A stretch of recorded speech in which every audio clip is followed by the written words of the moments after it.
Hi everybody, today we're looking at Module 1, Lesson 19. I can apply the distributive property to decompose units. Remember, this word decompose is like break apart or break down.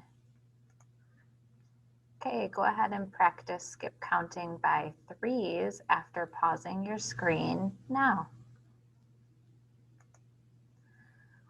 Go ahead and practice skip counting by fours after pausing your screen now. Now we're going to practice skip counting by fives. Go ahead and pause your screen. And finally, we're going to practice skip counting by sixes. Go ahead and pause your screen. You don't want to skip this.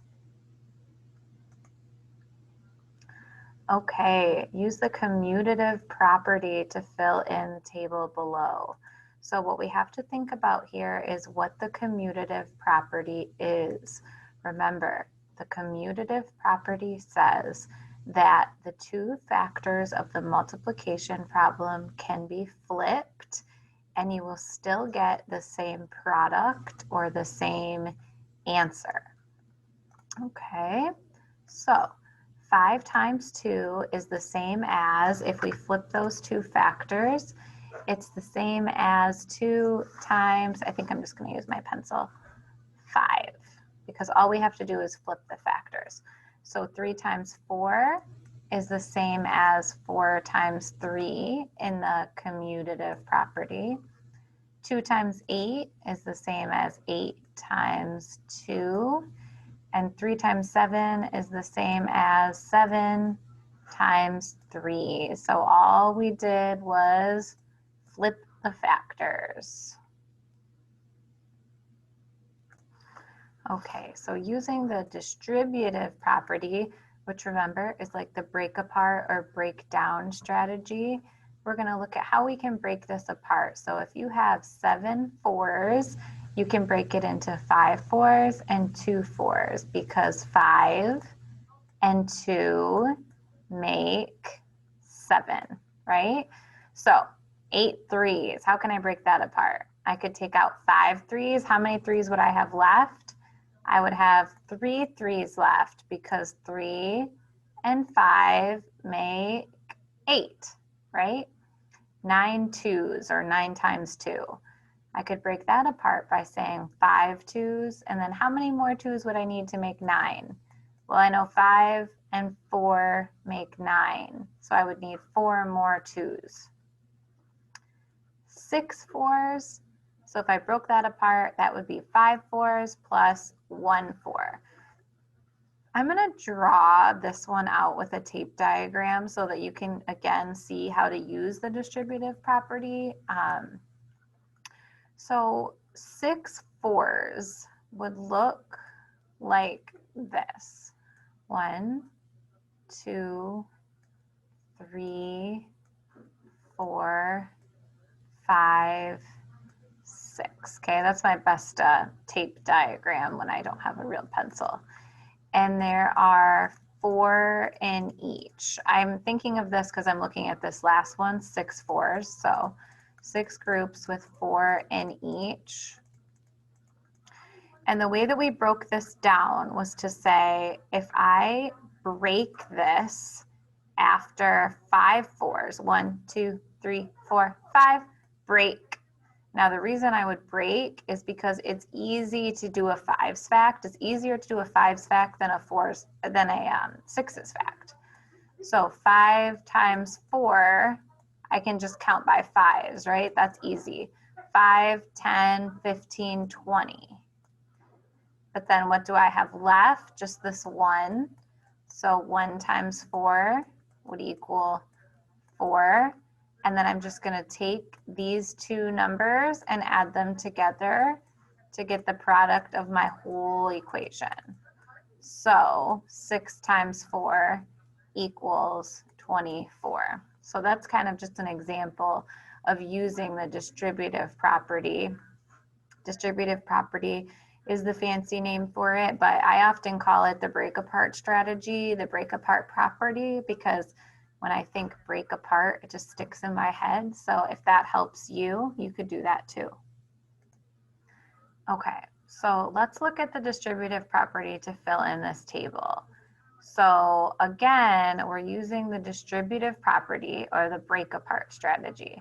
So 8 times 2, if we want to take out a 5 to be able to count by fives, 5 times 2 plus 3 times 2, because 5 and 3 make 8, right? And then we're multiplying it by 2.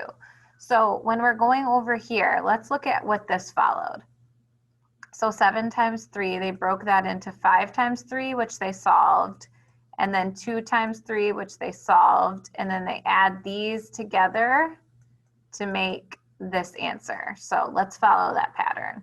So 5 times 2, we're going to put our answer here is 10. 5, 10. 3 times 2 goes here. 2, 4, 6.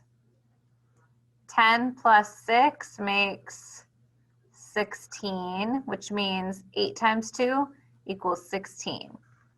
All right, 9 times 4. So we broke it into 5 times 4 and 4 times 4 because 5 and 4 make 9, right?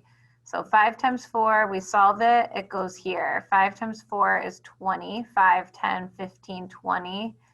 4 times 4 goes here, 16.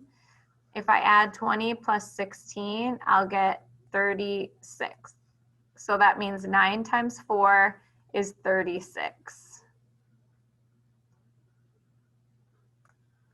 Okay, we've got a word problem here. Henrietta works in a shoe store. She uses 2 shoelaces to lace each pair of shoes. She has a total of 24 laces. How many pairs of shoes can Henrietta lace? Okay, so what this is telling me is I can do groups of 2 until I get to 24 used laces. So I'll go ahead and use stars for this. So each star represents 1 lace. She uses 2 shoelaces for each shoe. So I'm going to go 2 by 2. So 2, 4, I have to go to 24. 6, 8, 10, 12, 13, 14, 16, 18, 2, 4, 6, 8, 10, 12, 14, 16, 18, 20, 22, 24. So let's think about what I just did.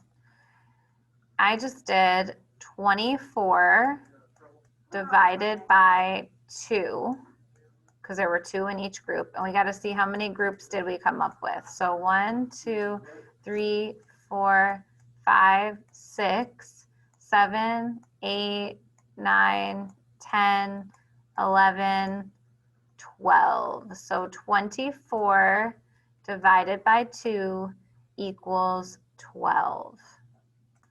Okay, we can also use the distributive property with division. So we're going to do the same thing here. We're breaking it apart. So 24 divided by 2. So here shows your 20 divided by 2, and here shows your 4 divided by 2. So if I have 20 divided by 2, I can break this into 2 groups. How many are in each group? 10. So 20 divided by 2 is 10, so that answer would go here, which means 4 divided by 2 is going to go here. So here's my 4. If I break this into 2 groups, how many are in each group? 2.